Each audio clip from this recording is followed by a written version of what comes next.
Greetings and welcome to the special live edition of the Elevate podcast with me, Dan Astin-Gregory. Today, I'm joined by Steve McIntosh, who's the president and co-founder of the Institute for Cultural Evolution, a US-based think tank which focuses on the cultural roots of America's political problems.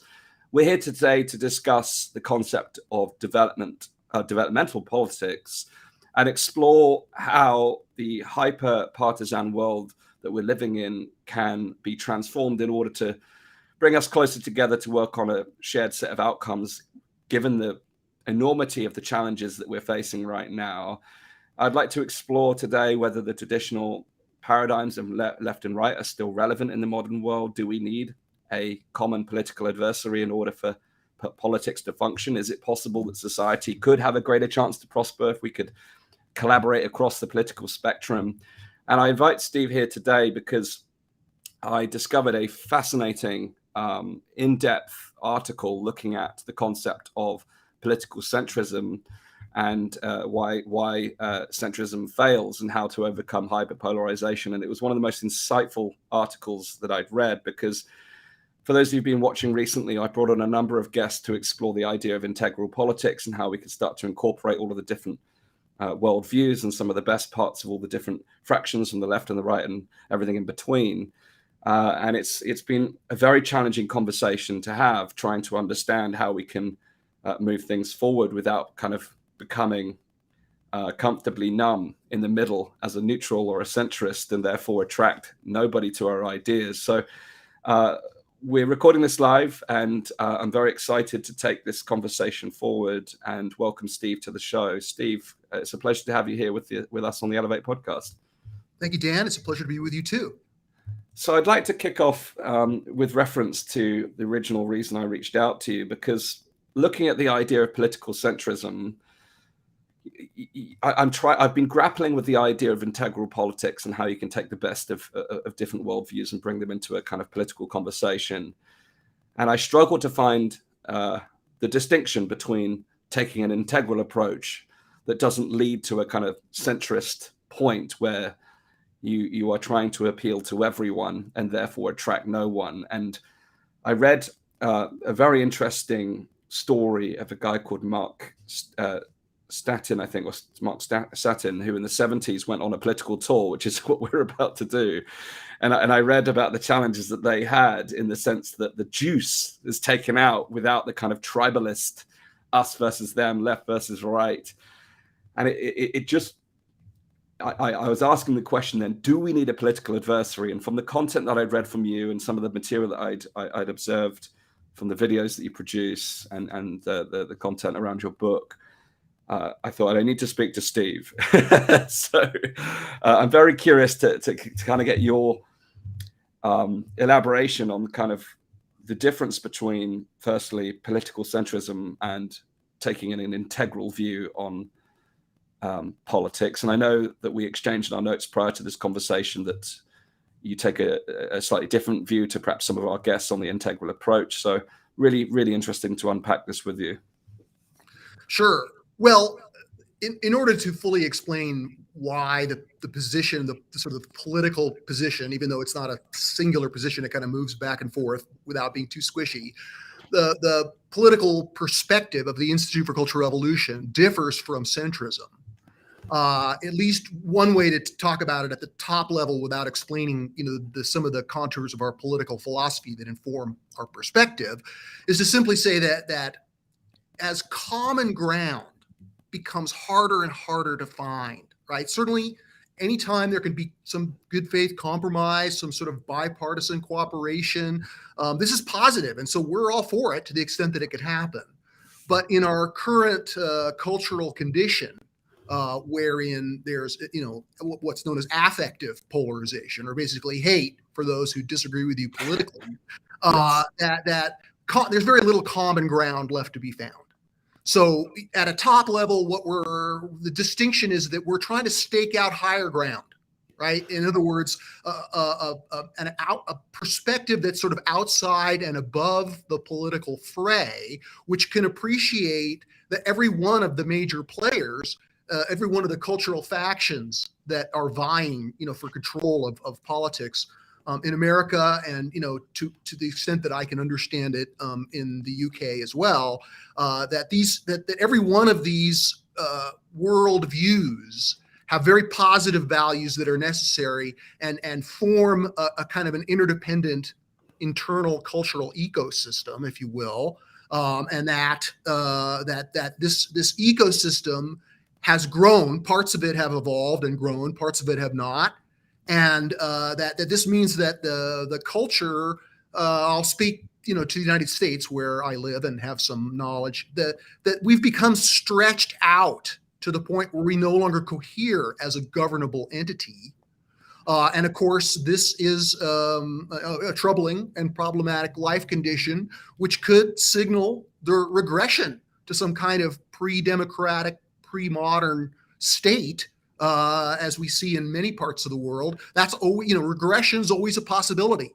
However, we have hope that the same forces that have led to the cultural evolution that stretched out the electorate, that those same forces can lead to a further level of evolution.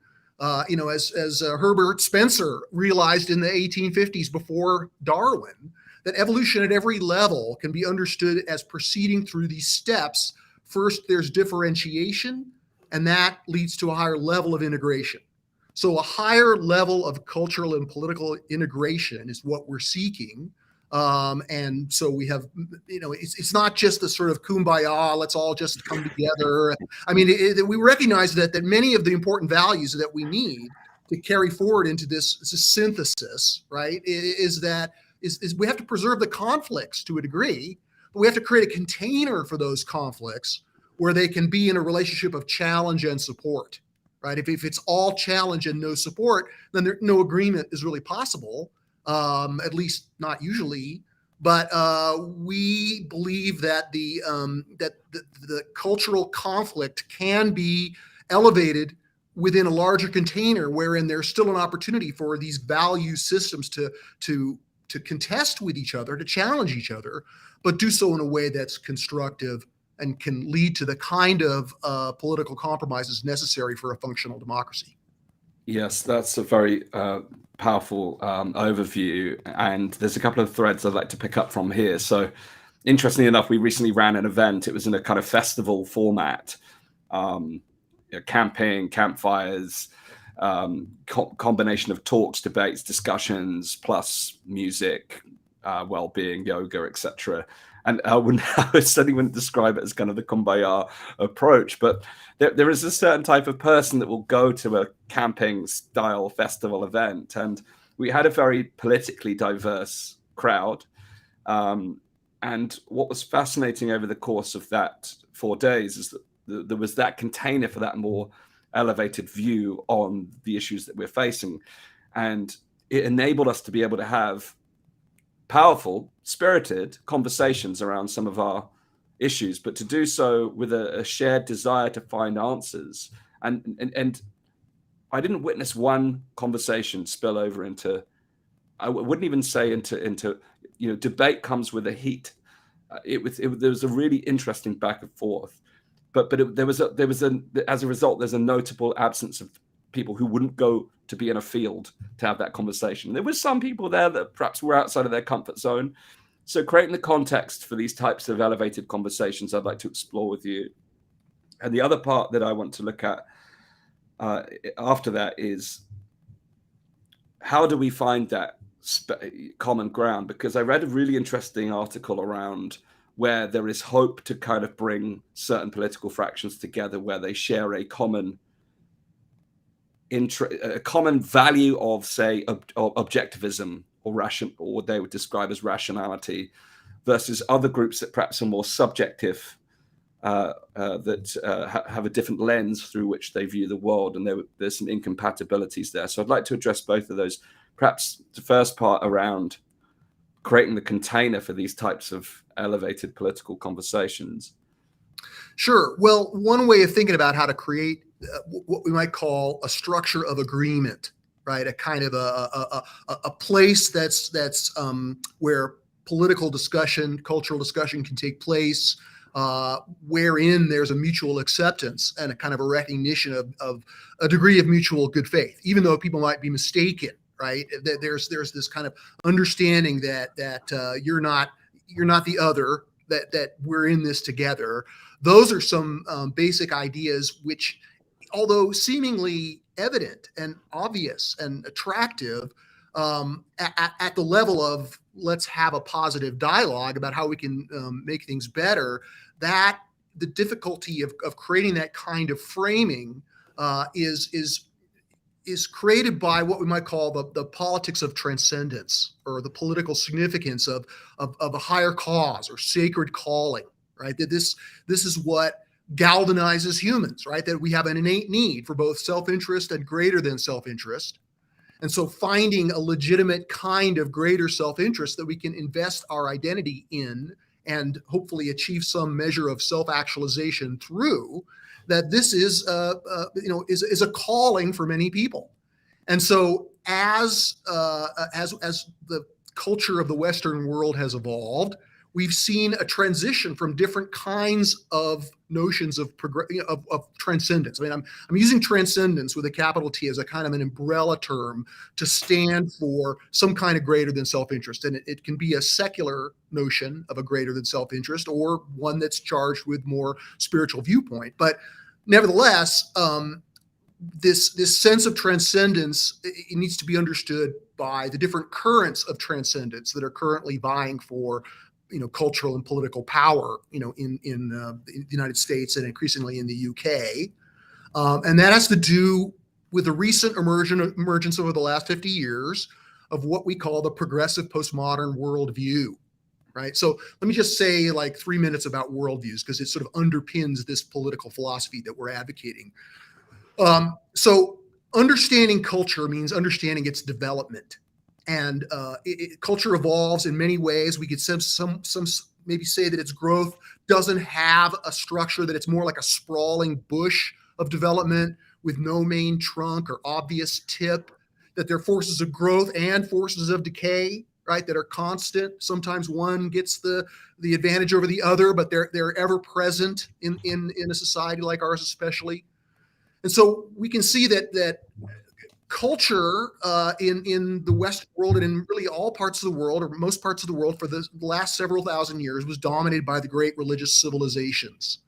And although they had different scriptures or different religious beliefs, they were remarkably similar politically, because they all had a king, and they all had a kind of a feudal system. And so we now understand this kind of religious phase of human development as the traditional worldview, right? To give it some dignity, and to recognize that there are many people for whom this traditional worldview still provides the cultural center of gravity, right? So if science trumps scripture, then scripture has to prevail, right? There's this kind of devotion to the truths of the religion, which are not all bad. They underpin a foundation of our civilization, despite the negatives that go with religion, and we can talk about those. But just to keep it at the top level here, beginning during the Enlightenment, right, about 350 years, 400 years ago, we see the emergence of a distinct kind of cultural worldview, namely modernity, sometimes called, we call it modernism, but it emerges with the Enlightenment, and it kind of pushes off against the religious civilization from which it emerges, right? That in many ways it's in conflict. Sometimes that conflict is contained. Sometimes it's very destructive, like the difference between the American Revolution and the French Revolution, right? But the core value proposition behind modernity is liberal values, right? Freedom of speech, freedom of association, freedom of press, and most importantly, economic freedom, because it's through the sort of unleashing of entrepreneurial potential and industrial scientific potential that modernity brings about what's been known to many economists as the great enrichment, right? We take it for granted, right? But for the vast majority of humanity's time in history, people lived on approximately $5 or $3 a day in modern equivalent. Now, the average person in the United States or Britain lives on $130 to $150 a day. And this is, several thousand degrees of increase. And we take that for granted. And the growth of the economy has also created negative externalities, right? Environmental destruction and gross inequality, and we can name many of the negative externalities that have resulted from the emergence of the modern world, right? So this is pretty well accepted in, outside of our philosophy, this recognition of there's the pre-modern traditional worldview and also cultures in the world that are still, kind of at that level in their cultural center of gravity. And then there's this emergence of modernity, which in the places where it's been adopted has created significant prosperity and democracy and relative freedom. And so, modernity, regardless of its pathologies, is what most of folks who live in the pre-modern world strive for, right? They want the basic prosperity and liberty that they don't have, dominated by religious level of civilization. So this, what we might call a two-step model, is well recognized in many academic fields and kind of in mainstream discourse. What integral philosophy does is recognize that really for the past 200 years, but especially since the 1960s, a third major cultural structure has emerged, and this cultural structure can be compared and contrasted with what we're calling traditionalism and modernity. And this is this progressive postmodern worldview that I spoke of. Now, the accomplishments of this progressive postmodern worldview they pale in comparison to the Enlightenment and modernity. So I'm not saying that this is simply, the successor ideology, as it's been called, is somehow, better or more evolved in every way. But at least in the sequence of history, we can, if we're willing to recognize these three major cultural structures and a degree, some dialectical conflict between them, then we can recognize that these structures are each multi-generational, right? They're not just ideologies. They contain multiple ideologies.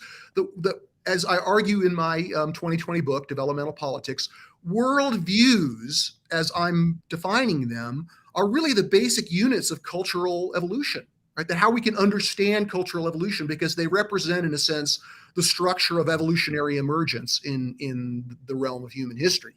But that's kind of getting ahead of myself. What I will say, just to kind of wrap up this answer, at least partial answer to your question, is that culture is upstream from politics.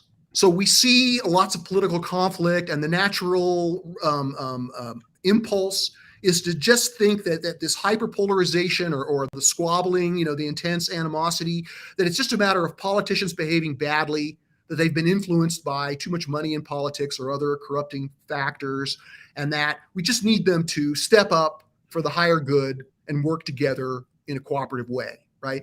And certainly, again, if that's possible, where that's possible, we endorse that. But because the cultural conflicts that come from development are raging kind of outside and above political discourse, until we find a way to address these problems at a cultural level, I think we're going to see them continuing at the political level, which is why the focus of our think tank is on a politics of culture, and how we can think about moving from the antithesis, the rejection of the best of what's come before, including what's wrong, by progressive postmodernism. We can take the positive values that have emerged, the caring values that go with the progressive postmodern worldview, and we can move from its antithesis to modernity to a synthesis that better includes the positive values of traditionalism, modernism, and progressive postmodernism, doing so by carefully teasing apart the negatives of each.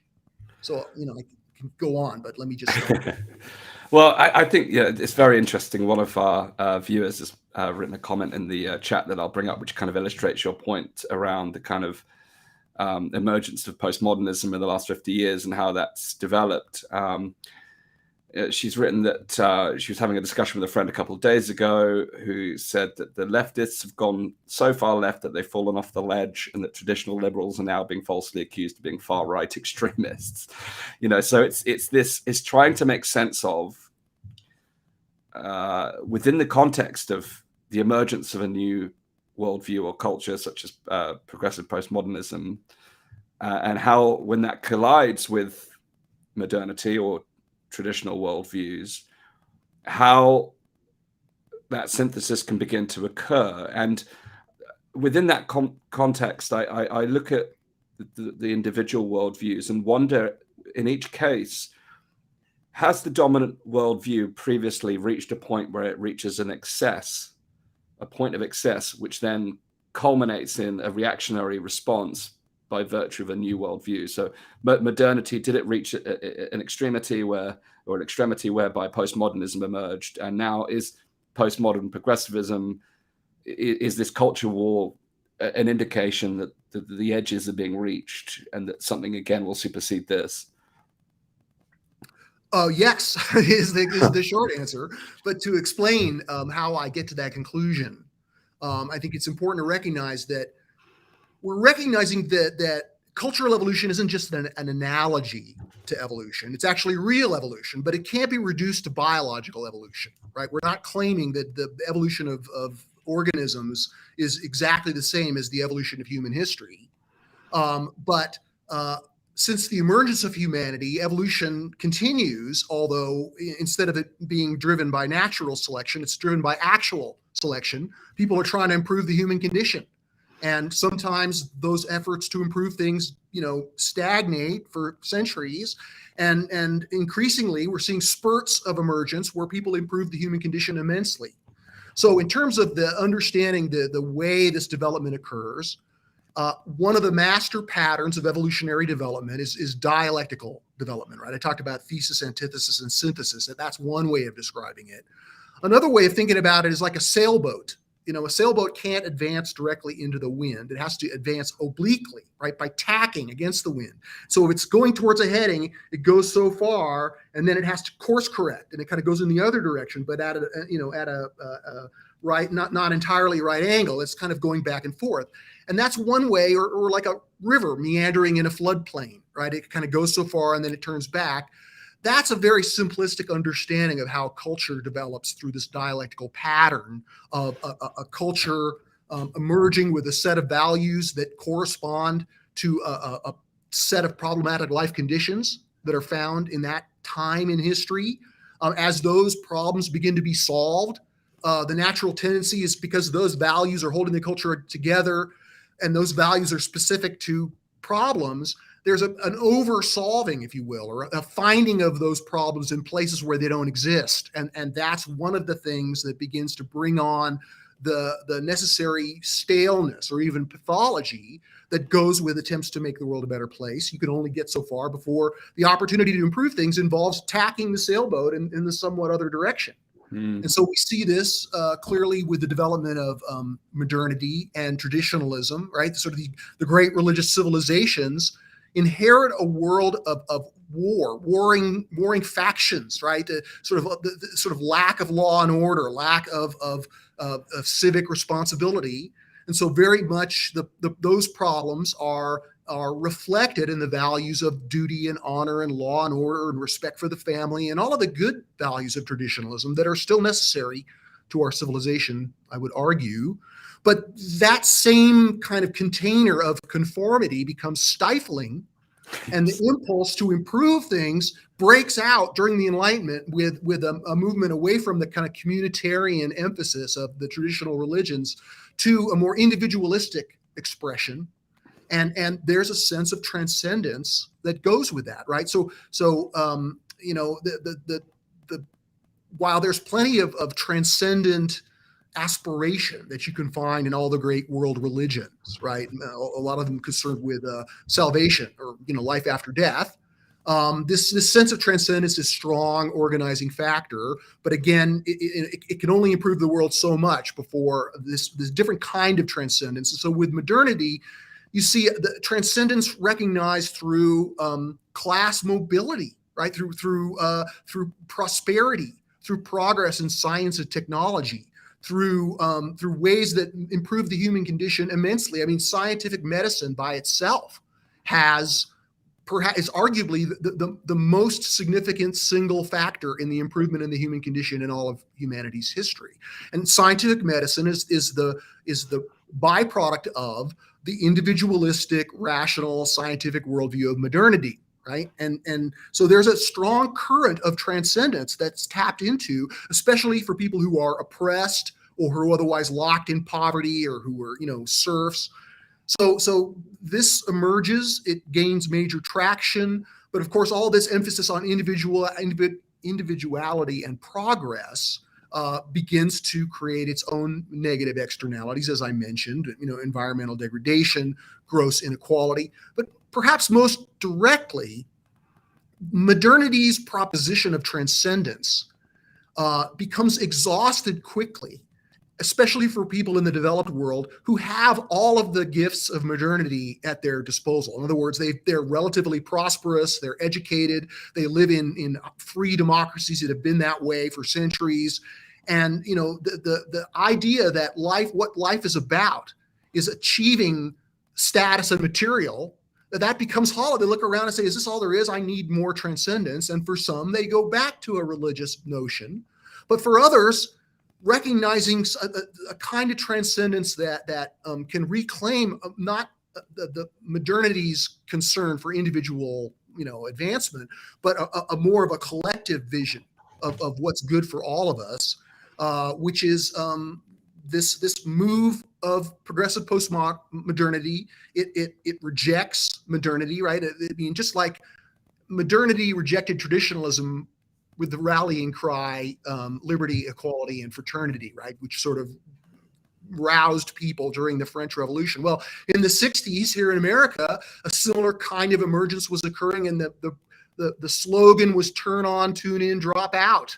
With the emphasis on drop out, reject modernity, reject, the ladder of status, right? Reject, finding your value in your new car or your new house, right? So this search for a more authentic and deeply rooted and spiritually fragrant kind of transcendence was what drove the emergence of progressive postmodernism.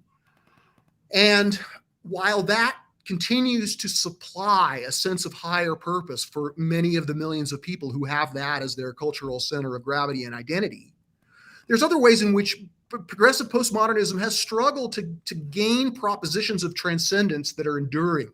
So, here in the United States, the war in Vietnam and the civil rights movement and feminism were all very strong notions of transcendence, which were kind of integrated and compatible with each other to help define the worldview, because those are real problems, right? Jim Crow, segregation still existed.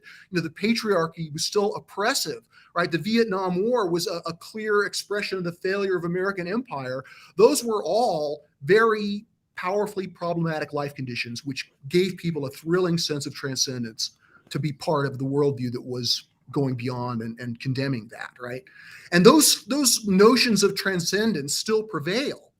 But one of the problems within progressive postmodernism is that because it's positioned itself, and this is a problem that all worldviews have, but especially progressive postmodernism, it's defines itself in opposition to modernity. So it occupies this position of antithesis, this rejection, right? This sort of militant notion that what came before is unequivocally evil and must be, in a sense, burned down, and metaphorically at least. And you see this impulse to kind of wipe away what came before in the French Revolution, where they renamed the days of the week and strangled the priests, and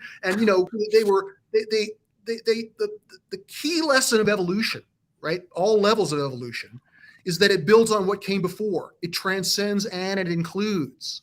And so this is an important lesson for those of us who would cultivate cultural evolution or garden for its emergence, if you will, is that if you wipe away everything that came before, you're going to have to make all the same mistakes again. You're in a sense, kind of paving the way for your own regression. And indeed, the French Revolution showed how the warring factions quickly devolved into a pre-modern, or even pre-traditional state of war.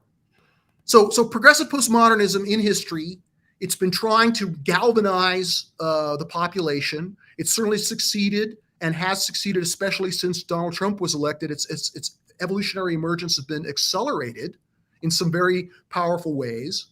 But when it comes to, for example, the issue of climate change, right? Climate change is my most important political issue. I think it's dire. I think we need to do all kinds of things to ameliorate it. And I've written on this subject. But when it comes to voters in the United States, even Democratic voters, concern about the climate is almost always way down the list. I mean, even though everybody will say, yes, we have to be concerned about global warming, the way they vote is for, their economic self-interest in many ways. Similarly, we saw a big surge of maybe fourth wave feminism during the Me Too movement, and that galvanized folks within progressivism. But this progressive worldview, part of the reason that it was so successful over the last few years in the United States, gaining the cultural heights of the universities and the major media and the entertainment industry, is because of this concern about Donald Trump and his unacceptability. And I would say that Trump is both, he's been caused by the culture war, he's a symptom of it, but also an exacerbator of it. And that's because he is sort of in some ways hired as the cultural bodyguard of traditionalists in the United States, who see progressive postmodernism as essentially dissolving their cultural structure, right? I mean, drag queen story hour, right? Let's pound a silver stake into the heart of traditional values wherever we find them. That becomes the mission, as if they're completely evil and oppressive and chauvinistic and racist and sexist and everything else, which indeed those are the negatives of that culture, but there's positives there too. So what we advocate is a kind of cultural intelligence that recognize that all three of these worldviews have very positive values that we need and that are interdependent with each other. And every one of them has these negative externalities. So the practice of cultural intelligence involves carrying forward the best and pruning away the worst. I'll say one more thing about progressive postmodernism. Even though it's found a tremendous sense of transcendence in healing the planet and preserving the environment and in continuing to fight the good fight for the equality of women and people who are gender nonconforming, those are all very positive things, and they've gained a lot of traction. And certainly one of the most foundational senses or propositions of transcendence that have animated the progressive postmodern worldview since its emergence is this racial equality, right? The civil rights movement was in some ways the moral soul of the progressive emergence. And that continues to be, again, the very, racial equality is a strong value of mine. And I think that, efforts to overcome that are certainly need to continue. However, because many of the problems for which progressive postmodernism emerged have been at least partially solved, right? So there's no more Jim Crow in the United States.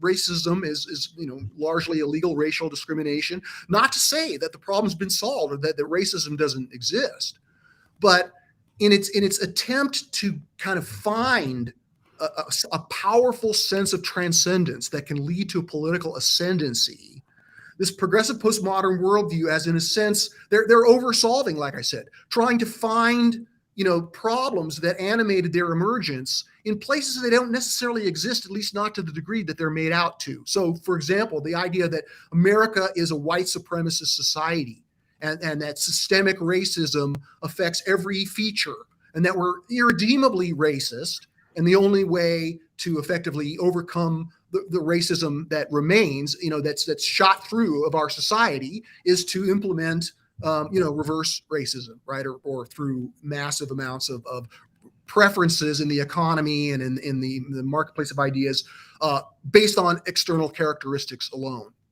And that essentially, part of the reason that it's been so powerful, especially since 2020, it's created a kind of a moral movement that swept up many people of good sense and good faith, right? Understandably.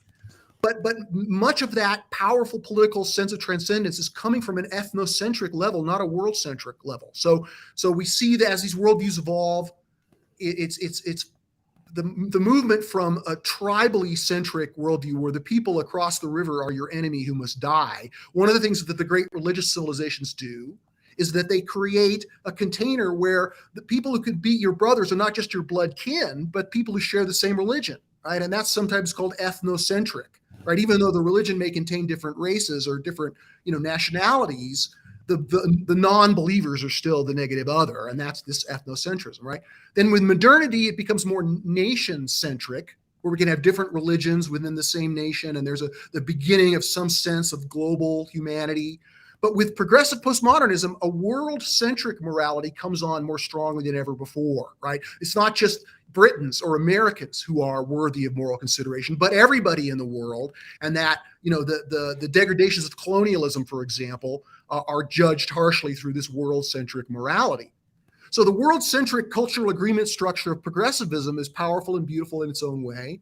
But the emergence of what we might call woke culture, or intense Ibram Kendi style anti-racism, taps into its sense of transcendence by moving back to an ethnocentric level, right? It gets cultural cover within this world-centric, culture, but ultimately it's about avenging your ancestors, right? It's about, the ascendancy of your race because you've been grieved and there's been slavery and there's been these colonial oppressions, and therefore now the tables are turned, and we're going to have a new kind of oppression, and a new kind of us versus them, which is essentially, a regression to a version of this earlier traditional worldview, and one which I think spells or signals the relative evolutionary exhaustion of the emergence of this progressive worldview. Hence, the sailboat now as an opportunity to tack away from the antithesis toward a synthesis.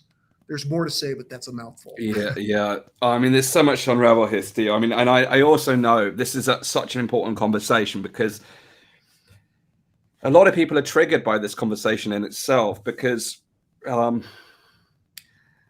I think it's when patterns of excess start to arise. The point you made about kind of nailing the piece to the traditional view and that going against the traditionalism. We've got a lot of people still within society who are of a traditional worldview. We still have a lot of people of modernity.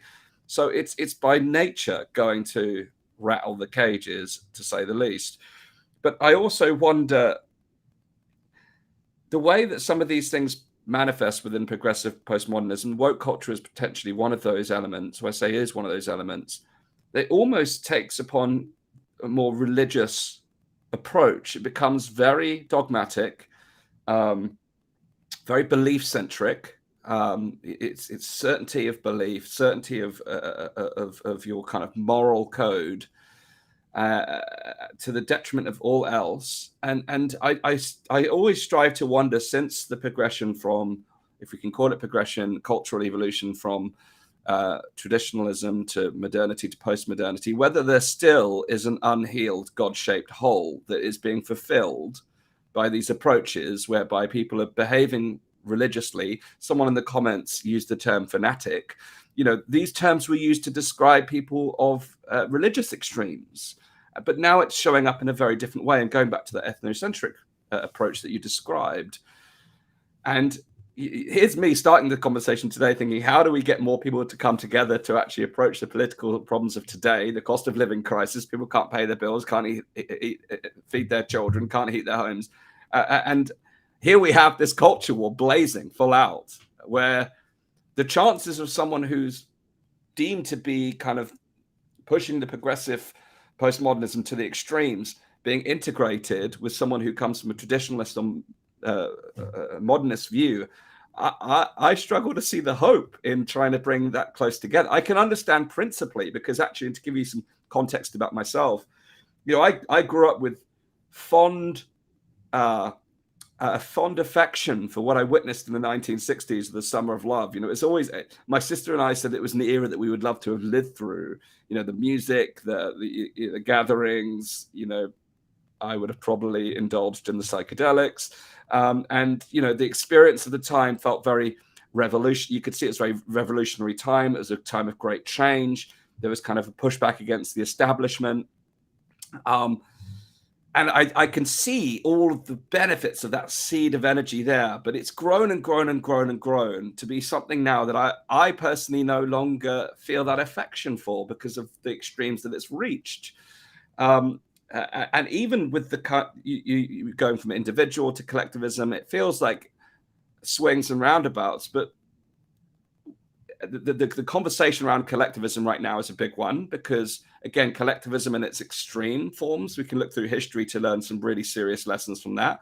But similarly, we can also learn lessons from the extremes of individualism. And it's my question is, do we need to keep hitting these perimeters before we course correct and end up in some sort of either culture war, physical war, or any other type of conflict that is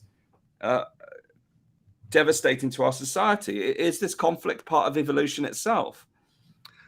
Well, sure. I would say that there are healthy versions of conflict that result in improved conditions, and unhealthy versions of conflict that result in regression or decayed conditions. I mean, it's sometimes been described as the difference between creative destruction and destructive destruction. I think that it would be under the understanding of cultural evolution that we're advocating. It doesn't assume that we can escape these dialectical currents of history, because again, cultural evolution is about improving the human condition, right? But in terms of our joint commitments and our agreement structure and what motivates us politically and how we identify, the groups that we feel at home with, these structures, these worldviews are still very much alive today. So even though we're talking about it as though it's a sort of a singular course of advance, this pre-modern traditional worldview still constitutes the cultural center of gravity for the majority of people in the world, right? Modernity has continued to gain ground, and it's influenced traditionalism. These worldviews don't exist in isolation from each other, at least not usually. And still, most of the world is trying to achieve the basic liberty and prosperity that goes with modernity. But in the developed world, understandably, evolutionarily appropriately, is that it's the problems of modernity that are animating, this impulse to make the world a better place. That is the basic sustainability of our civilization is at stake, and so naturally it drives passion, which is what the project of improving the human condition should do, right? Because we care very much. So it's only in the very rare places where progressive postmodernism itself has emerged and gone through a cycle of development wherein its pathologies have become more and more evident, that this next turn on this kind of dialectical spiral of development becomes possible. But politically speaking, it's not as if that's going to have the numbers of people attracted to it, or is going to form a political party or be politically significant in any way. Nevertheless, one of the ways of understanding cultural change is that within an existing system, trying to persuade the people that are in the system to think differently is worth doing, but ultimately not as effective as creating an adjacent system that shows how it can be done and recruiting people to join that adjacent, next step. And so that's how every one of these worldviews have evolved. And I think that this next post-progressive worldview that we advocate, it's now emerging. It doesn't need to have a majority of the population to be politically influential and powerful, right? I mean, one cliche that you see in the business literature is the idea of the trim tab, right? So the giant freighter has to have a huge keel to turn it, right? But the keel is so big on these giant ocean-going freighters that the keel needs a keel. It needs its own keel to turn it. That's called the trim tab. So you turn the trim tab one way, and then the keel turns the other way, and then the boat turns the other way. And so that's what we hope to do is turn the boat of Western civilization sufficiently away from these forces of decay toward a further recognition of evolution. And even though we don't expect to solve all these culture war problems alone by rallying the small numbers of people who can see the value of this synthetic post-progressive worldview, one of the things we hope to do is bring this consciousness or this perspective into the mainstream through the idea of what we're calling cultural intelligence, right? So in the 90s, the idea of emotional intelligence was popularized by Daniel Goleman, and it became sort of sort of fashionable that people who fancied themselves leaders, right, or especially in the business world, emotional intelligence was something that was expected of you.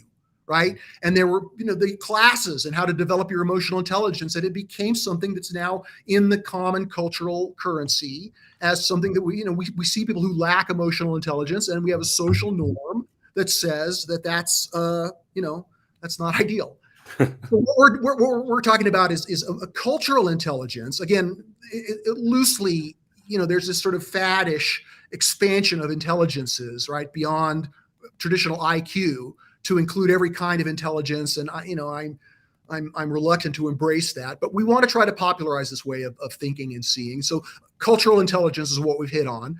And cultural intelligence is the ability to step outside your own worldview, right? I mean, people may embrace these worldviews with greater or lesser, degrees of intensity, but everybody who's in the culture, for the most part, has a center of gravity culturally that they identify with. So it's the ability to step outside of that and recognize that the other worldviews you oppose or you differ from have both positive and negatives. So right now, the culture war condition is that the worldviews see each other only for their pathologies, or primarily for their pathologies. They sort of see them as simply the negatives. And the process of integrating values and creating a synthesis involves recognizing that every one of these worldviews has not only negatives that we need to combat, but also very positives that the civilization is going to need if it's going to keep from regressing. So, even though we may not like, the sexism and racism and homophobia and other negatives that are typically associated with the traditional worldview, the good of traditionalism, right? The sense of your willingness to sacrifice yourself for your family or your country, the sense of duty and honor, this focus on the family, this emphasis on children, the social norms. These are highly civilizing and necessary. The basic sense of fair play, right? Patriotism. If we don't have those things in our society as social norms and values that we kind of internalize, then these other worldviews are going to collapse, right? You see it in the Soviet, Russia, right? That after the fall of communism, there was this assumption that it would become a modern society like Japan or Germany.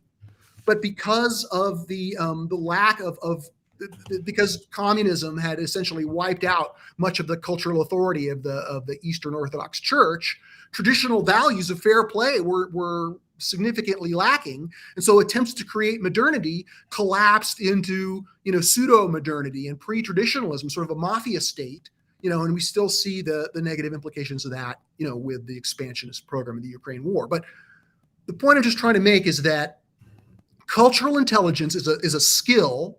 It's a leadership skill. It's an approach to politics that anyone can use. They don't need a new worldview to use it. And it can be very effective for people who, real world problems, like with, at the dinner table with your in-laws and your grandparents, or, in the classroom, or in when you're trying to work out an organizational culture, and you have people from all these different worldviews who are, in a sense, looking at each other with suspicion. An ability to recognize cultural intelligence and to create it as an organizational and larger social norm, that can go a long way. But it's not going to get us there by itself, which is why we're trying to create this synthesis. And one of the things the synthesis does as a new cultural proposition is it tries to revalorize, as I've just tried to do, traditionalism, and modernity, recognizing that, without the value accomplishments, the cultural, not just the physical accomplishments, but the cultural accomplishments of modernity, that the society is going to collapse back. So let me just say one more thing about that. If we look at modernism, we think about science and technology and the Industrial Revolution, and it's easy to condemn. But the core value set that makes modernity so successful at improving the human condition, at least materially in the ways that it has, are as I mentioned, this set of liberal values, right? That the emergence of liberal values can be understood it's like the Cambrian explosion in cultural evolution. Right? In the same way that in biological evolution, the Cambrian explosion brought about the emergence of the vertebrate, and this backbone, this vertebrate, became the kind of the structural foundation of all more complex organisms that emerged in the post-Cambrian period. Well, in modernity, these liberal values, these freedoms, they give us backbone as a citizen. Right? That is, all of a sudden, you're not just a serf or a subject of the king, that you're a political actor unto your own right with your own rights. And all future cultural evolution depends upon the vertebrate of the political sovereignty of the citizen.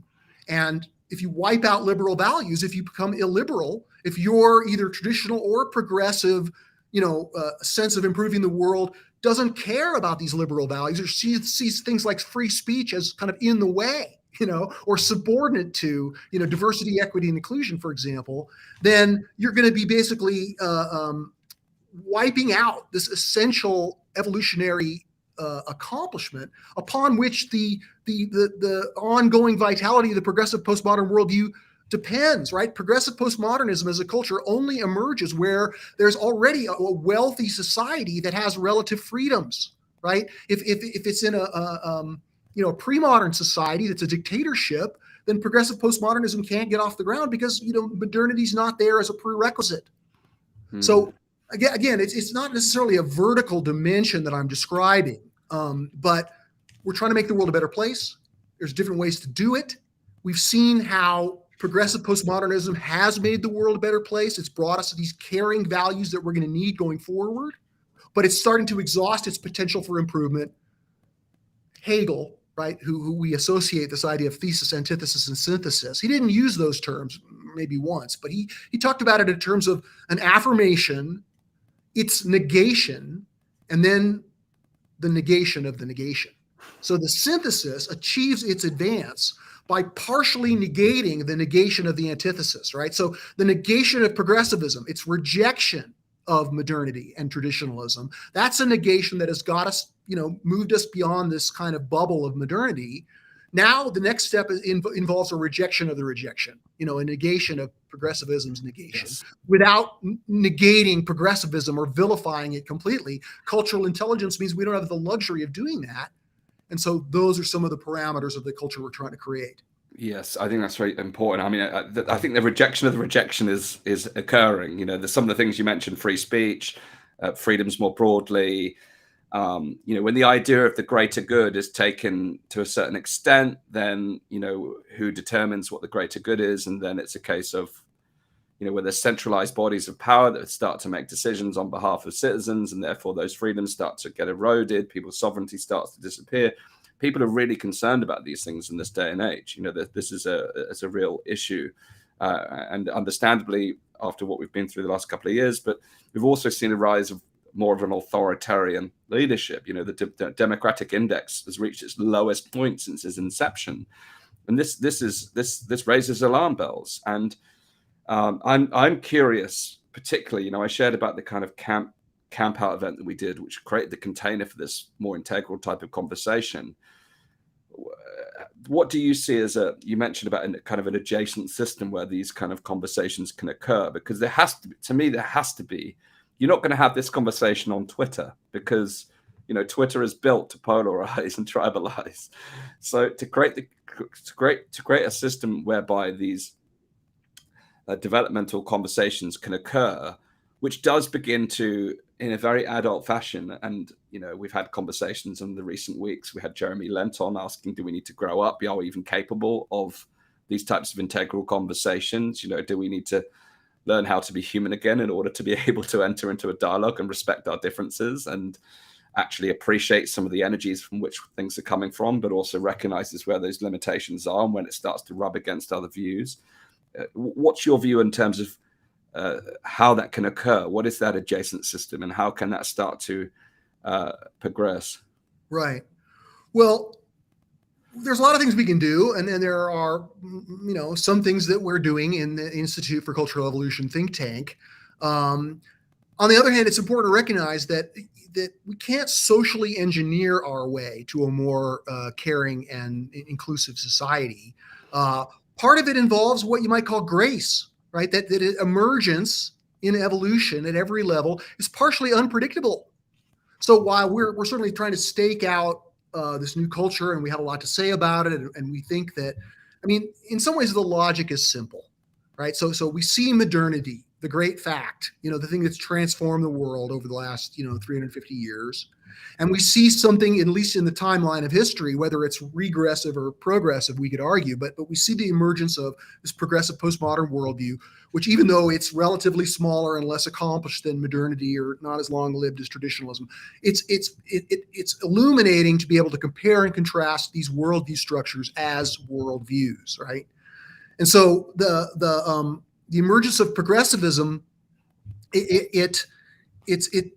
we can see now more clearly than ever before that in some ways, progressivism wasn't even on the radar screen of the mainstream, right? They saw it as some kind of countercultural thing that was just another fringe or some subculture. It's only in the past few years that it's kind of arrived on the scene to the point where we can no longer ignore it, and that's a good thing. Yeah. And yet at the same time, in places where it's first emerging, it's getting all kinds of good things done. But in the places that it's been around for a while and it's starting to mature, its negatives are coming online, more clearly than ever before. So it's just at the beginning now. The progressivism as a culture and its pathologies as a stimulus for further growth, these are just looming into view of the cultural conversation that we're part of. So the opportunity to go beyond, the opportunity to kind of take the sailboat to the next tack, if you will, is it's just emerging now, right?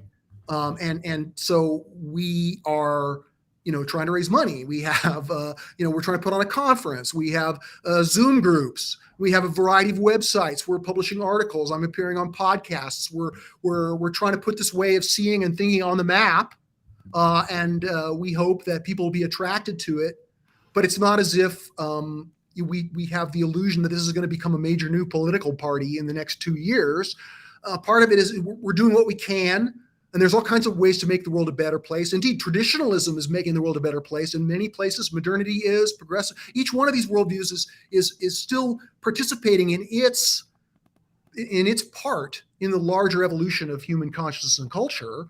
And so we're trying to stake out a beachhead of this new culture.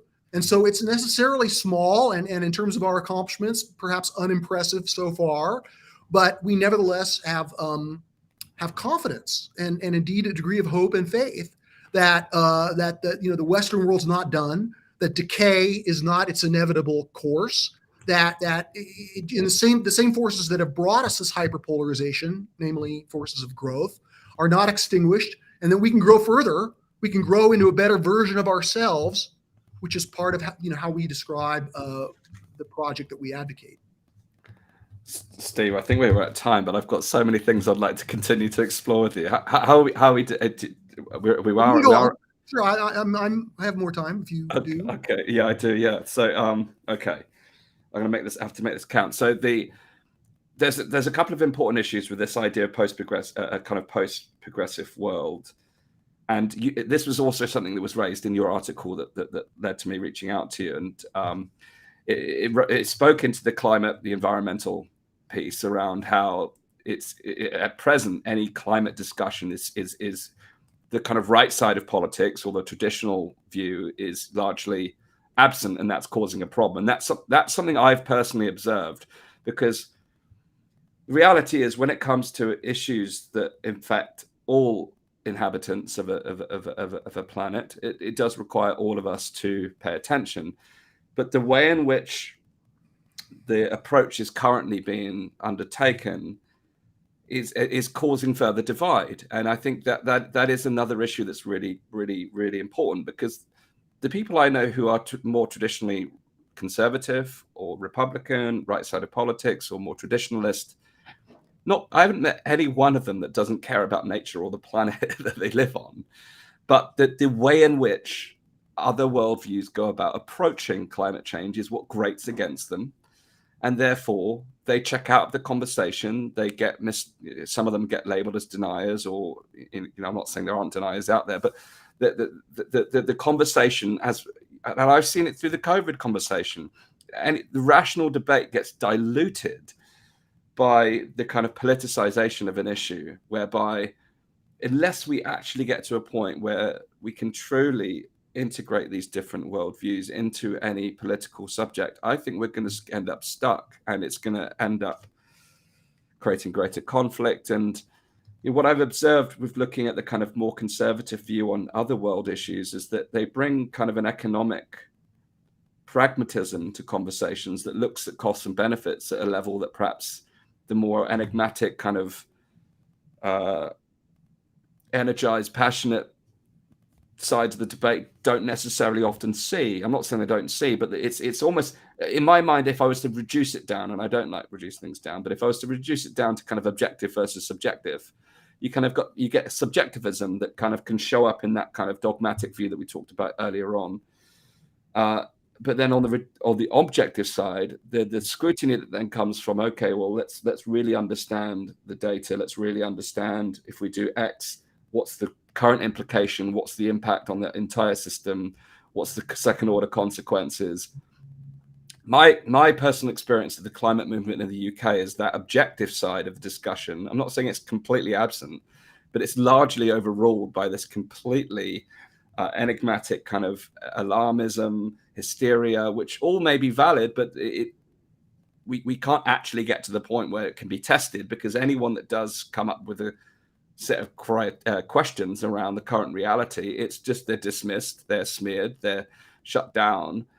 And my view is that these questions are coming from a specific worldview, which are being ignored, and it's going to be at our peril if we're not careful enough to actually get around a table and say, well, let's figure this out together. And to make another point on this, I met someone from the climate movement. They said they've got the most diverse organization that they've ever been part of. And I said, that's fascinating. Do you also have diversity of thinking, this diversity of thought? And she went completely silent. She went silent and she said, Dan, to be quite honest with you, no, we don't. No one challenges us. No one's questioning us. We've got diversity when it comes to our outer appearance, but we don't have diversity of thought. And I was like, that's very interesting. Very interesting. How do we actually break through with any particular issue? Because, and again, we could go on about global, national, because again, that's highly politicized. But the reality is there are issues that will face, and not just limited to the planet, whether it's viruses or whether it's technology growth, because if you've got, an exponential technology that's born out of China that, could have detrimental effects in other parts of the world, it affects all of us. We have to be able to look at global issues without retracting into, let's just take care of it within our own little borders. We do have to be able to look at global issues. But my concern with many of these things as a trajectory and a trend is that we are leaving out these parts of the conversation, which is actually making the problem worse. Sure. Well, that's a lot to respond to, but let me focus. I went on a tirade. I'm sorry. Let me focus on climate change for a moment, okay? So I said earlier, and I can affirm now that this is my major political issue. I think that the idea that if the biosphere collapses, any economic concerns are kind of, rearranging the deck chairs on the Titanic, right? And that it's a sacred duty of humanity to have a sustainable civilization that does not destroy the biosphere, full stop, right? So I'm with those who have a sense of alarm, perhaps not alarmism, but it's a dire problem, and it's the world's biggest problem, I would say. Now, the cultural movement, this very much situated within the progressive worldview, right, that has led the way, admirably to wake up the world to the threat of climate change. It's made a lot of good progress. So I don't want to, I want to honor that and recognize that even though China may be building all these coal plants, they're still also making solar panels, and they still at least giving lip service to the idea that carbon is a threat, carbon pollution is a threat.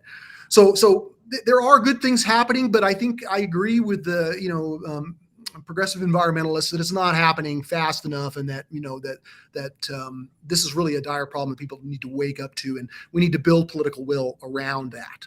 Okay, so full stop, I agree. However, the idea that there's an iron logic that says that the environment's more important, that globalized capitalism is destroying the environment. Ipso facto, we need to wipe out global capitalism, right? We need to eliminate this growth mentality. We need to eliminate the burning of fossil fuels and the energy intensive nature of the global economy. And we need to do it like immediately, like yesterday. And that this is something that should create a kind of revolutionary fervor among us.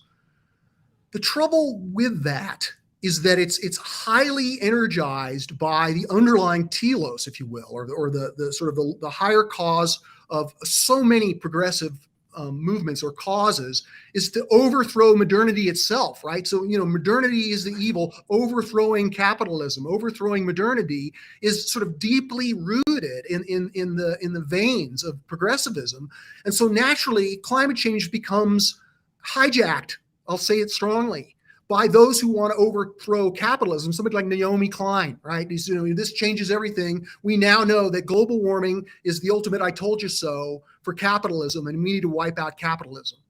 Now, maybe she can make arguments that justify that, but actually overthrowing capitalism is much more difficult than addressing climate change, So in other words, by tying climate change to this larger sort of, sense of transcendence in overthrowing the previous system, they become part of the problem.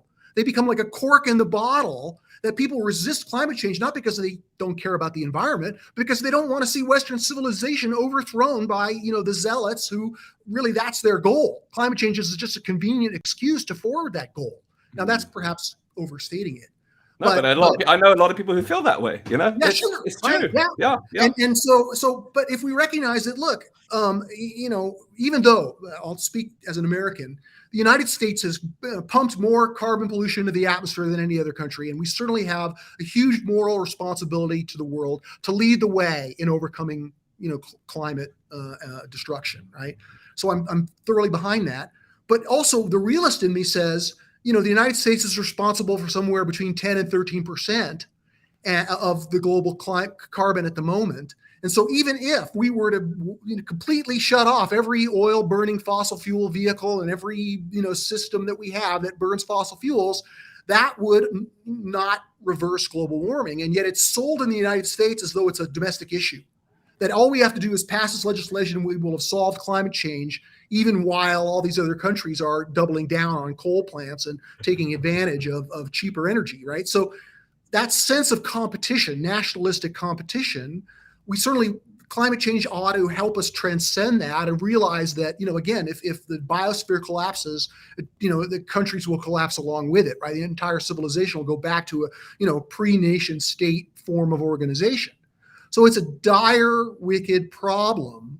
But as I advocate, I think that rather than vilifying modernity or seeing climate change as a reason to quash modernity, that modernity is probably the most powerful ally that the climate activists have, because it's realistically, at least partially, an engineering problem, right? A technology problem. And so I advocate in the issue position on climate change that's part of our platform of issue positions on the Institute for Cultural Evolution website, culturalevolution.org, that our approach to combating climate change recommends a certain degree of recognizing what we can do and what we can't do. We can't overthrow modernity. We don't have the political power, the political will, the organization. It's not going to happen. What we can do is remove the cork in the bottle so that the political will that's currently stymied by the antithesis of progressivism can be uncorked, and we can mobilize traditionalists and modernists to care about global warming. And one of the most direct ways that could happen is the creation of what's known as a Manhattan Project for clean energy technology. So there's a lot of development going on right now. Those are all good things. We might see breakthroughs soon, but I don't think we can just assume that the industry by itself is going to create those breakthroughs. In World War II, the United States created this program called the Manhattan Project, which produced the atomic bomb. It brought together scientists from all over the world, funded them heavily. They worked in this, pop-up city that was created to create the technology, and they brought forth atomic energy, atomic bombs. And so we can talk about the negativity that goes with that.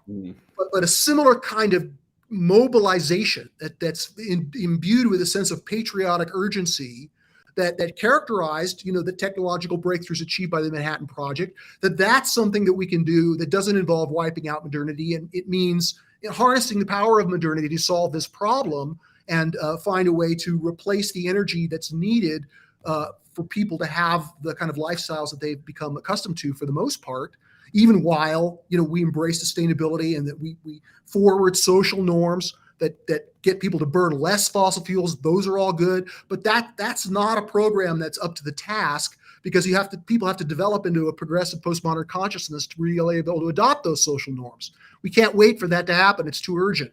So a more sort of warlike footing that, I mean, when I say warlike, I mean, the urgency and the full court press of developing a whole suite of, carbon capture. I mean, it's not techno utopia. It's the idea that we don't have the power to just wipe out energy consumption in the world, but we do have the power to create technologies that can provide more sustainable forms of energy and export those to China, right? As soon as we come up with nuclear fission and it works, the Chinese will adopt it. It's just a matter of, that realistically, we have a better chance of doing that than they do because of where we are in the scale of cultural evolution. So that's just an example of how cultural intelligence can be applied to a specific problem like global warming. Yeah, I could have a whole episode with you on the climate discussion. We're going to do a lot of sense making around the climate discussion. I mean, I just want to touch on it because the urgency and warlike footing, that terminology worries me, because we saw that. Warlike, let me just pull that back. Let me take that back. I just mean like the Manhattan Project. Yes, I hear you. Right. It's just the pandemic of the last couple of years was approached with the same urgency, vigor, and kind of warlike mentality. Certainly in the UK, Boris trying to be Winston, failing miserably at doing that. But the reality is that led to a significant amount of policy mistakes, and it led to blind ignorance. It led to, we'll just do this, we won't pay attention to the numbers, we won't look at the consequences of our decisions, we've just got to do something. And I used to work in leadership development, and we used to do scenario planning around what happens in the crisis situations. And the reality is even the most accomplished leaders would screw up under the intensity of crisis. They would walk in there feeling super confident. They've dealt with other situations like this before, but the moment you amplify the intensity, the urgency, the alarm, decisions time after time got made incorrectly based upon the optimal set of outcomes that would create the overall net positive impact. And I spoke about that a lot during the course of the pandemic. It's like, okay, you're going to create an increase in this, you might help this thing here, but over here, you're going to lose 1 billion days of education. Over here, you're going to do this, this, and this, and this. What's the net effect? What's this? If we take a systems view on something, whilst I appreciate in a container of going back to my leadership development days, trying to take a systems view in that kind of warlike intensity, but someone has to take a back seat and be looking at the whole picture, because if no one, that's what I'm. It's part of what recognizing that you can't just pull the plug on all forms of energy consumption that are based on fossil fuels, because it wouldn't be long before that created the political upheaval that would set us back in our ability to deal with climate change, right? So sometimes the idea of a crisis can be taken too far. I mean, an organization, a passionate and well-meaning organization like Extinction Rebellion, right? They're part of the problem. They're making the crisis so dire and so urgent that the people who can see things from a more systems view and recognize that if you were all of a sudden to wipe out modernity, then whatever problem you can point to that would result from global warming, the problems would be much worse if civilization just collapsed, right?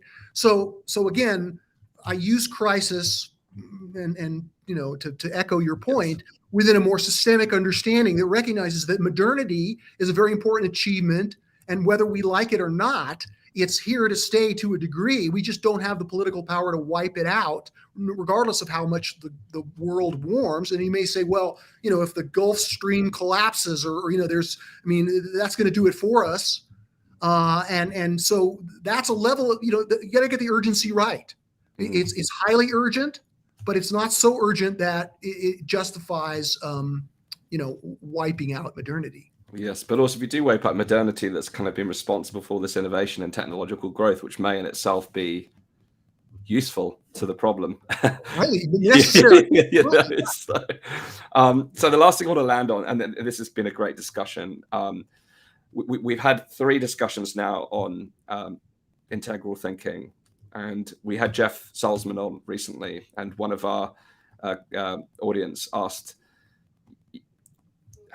despite all of our conversations around integral thinking and cultural evolution, underneath it all, has human nature actually changed?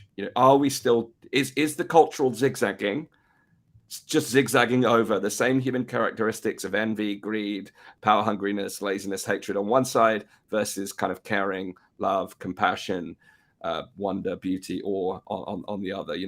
Does this cultural zigzagging mask the kind of latent human condition that has the human condition actually moved forward at scale? Right. Well, that's such an excellent question. I mean, I'm so happy you asked that question, because it gives me a chance to talk about the subject which is central to the think tank and to my writing, and that is the idea that consciousness evolves.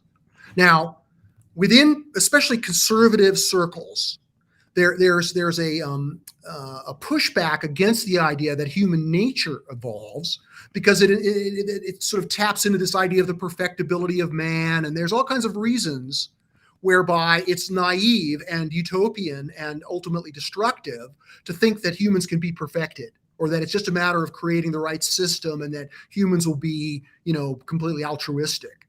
So I think that's a very important recognition of the fact that humanity's broken, that humanity still has these animalistic tendencies, and no matter how sophisticated our culture evolves, those tendencies will still be there, right?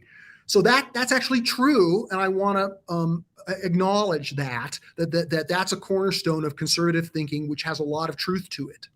However, it's true but partial, like all truths, in the sense that the human consciousness, the human mind, it's composed of a variety of influence.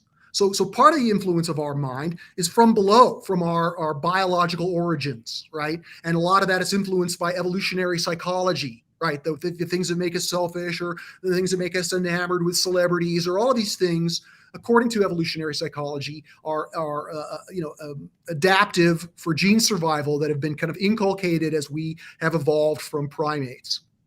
And that's partially true. Certainly, everybody has this kind of basic, every human's born with this basic biological consciousness, and those same tendencies continue as they mature and grow up. Some people are more identified with those, kind of biological elements than others, but nevertheless, it's always there. Everybody has this kind of part of us that's connected to these mammalian bodies that we inhabit.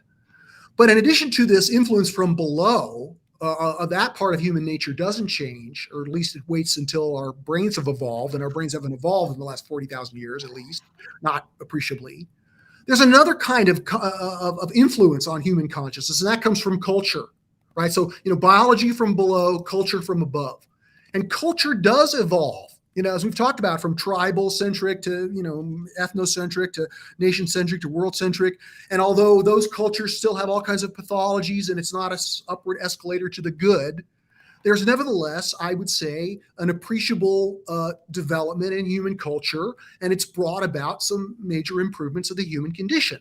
And that this cultural consciousness, these worldview structures, which are made up of joint commitments around values and identities, and that are embedded in history, that these forms of cultural consciousness supervene on people's minds.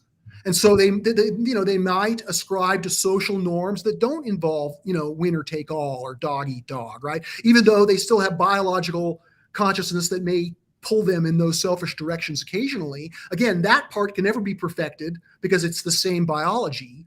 But culture, I'm not claiming it can be perfected, but it can certainly be improved. We have to believe that. And I think we can point to history and see that it has improved in, appreciable and measurable ways. Although it's a sailboat, it's tacking against the wind. There's always some new pathology that occurs that requires us to evolve further.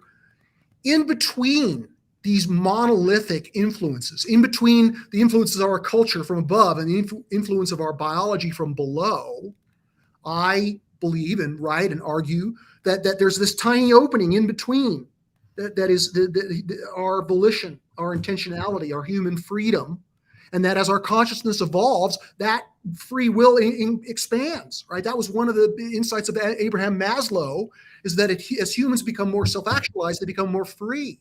They're less constrained by these cultural forces. They're able to overcome these biological forces.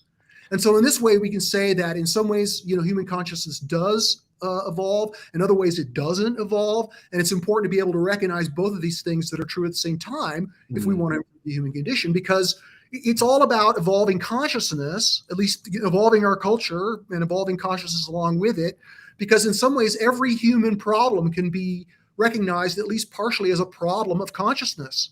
right? Whether it's, poverty or tyranny or, a new ennui or environmental destruction. If we're able to raise consciousness around these issues, we'd be able to solve those problems. So this technique of gently persuading people, again, we're not socially engineering. We're not trying to change people's values. We're trying to expand the scope of what they're able to value.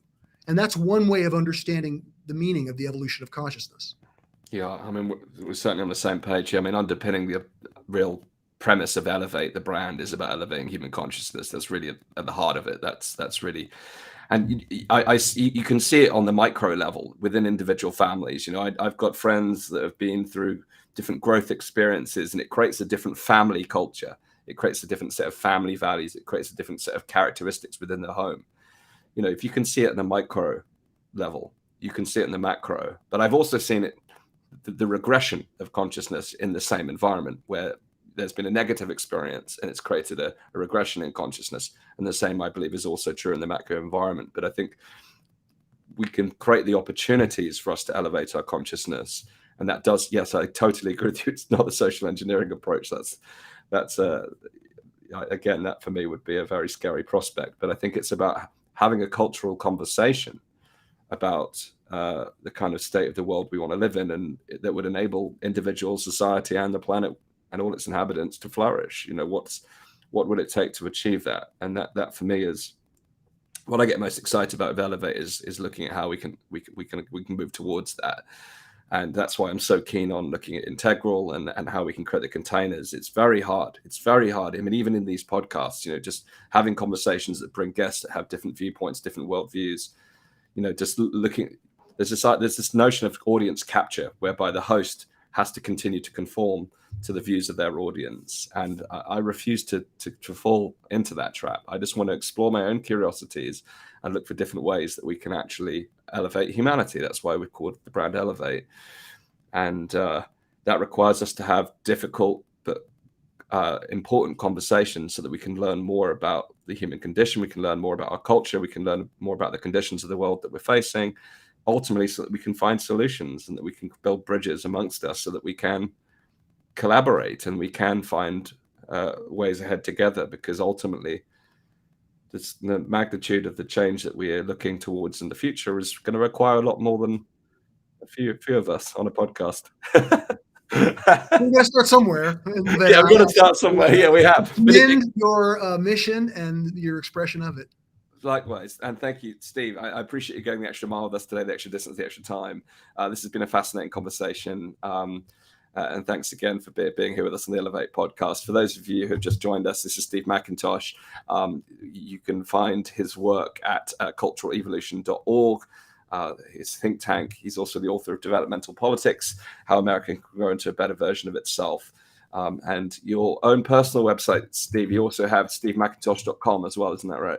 Yes, sure. I've written 5 books. And so the books are highlighted there, and people can watch videos of them or read them. It's like a little mini workshop on my work.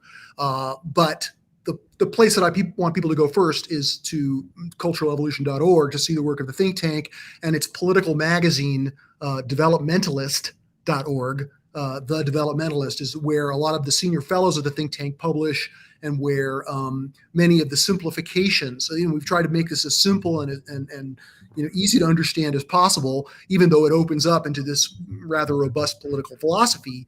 We have a variety of ways that we're trying to bring people into this way of seeing and cultivate cultural intelligence. Yes, I mean, these resources are fantastic. I was looking at the developmentalist.org today, and also your videos on YouTube.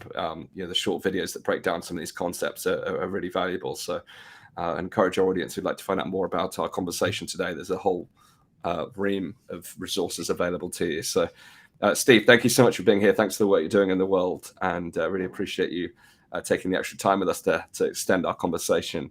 And thanks to our audience who participated live. If you're listening to the replay, do check out our mailing list at danastingregory.com/podcast. You'll be notified of future live broadcasts like this, as well as our private Q&A sessions and live events.